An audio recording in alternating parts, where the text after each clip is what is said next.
Assalamualaikum warahmatullahi wabarakatuh. Perkenalkan, nama saya Dwi Kartika Sari. Saya berasal dari Prodi Ilmu Perpustakaan atau IP2.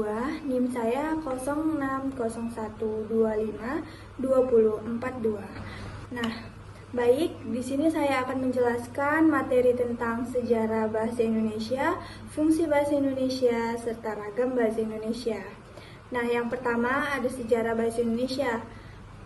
Sejarah bahasa Indonesia memiliki akar dari bahasa Melayu.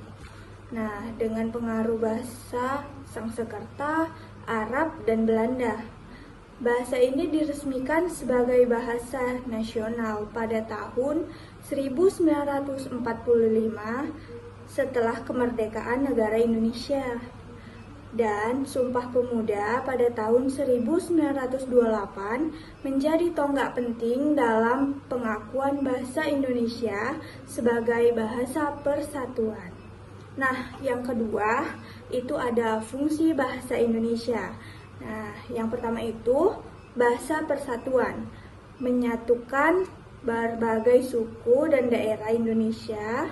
Nah, yang kedua bahasa resmi, yaitu digunakan dalam pemerintahan, pendidikan, dan komunikasi resmi.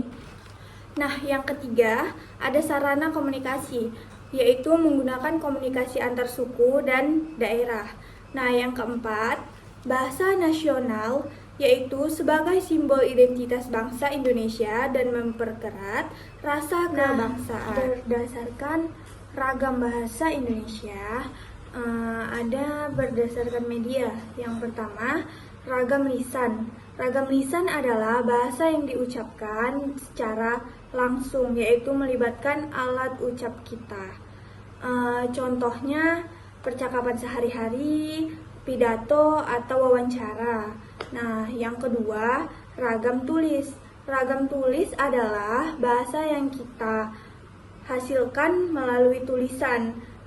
Contohnya seperti penulisan surat, makalah, surat-surat resmi, atau laporan. Nah, seperti itu.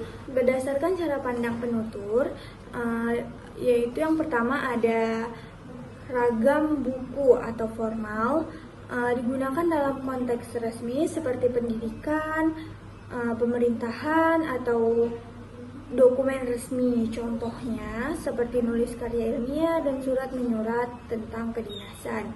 Nah, yang kedua itu ada ragam santai atau informal, digunakan dalam percakapan yang tidak resmi dan lebih santai, seperti kita berbicara kepada teman, keluarga, atau orang-orang terdekat kita.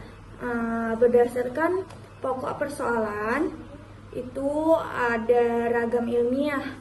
Nah, ragam ilmiah itu bahasa yang digunakan dalam konteks ilmiah, seperti penelitian, artikel ilmiah, dan presentasi akademik.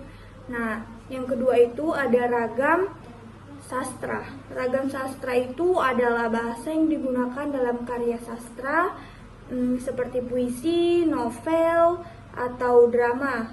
Nah, yang ketiga itu ada ragam hukum.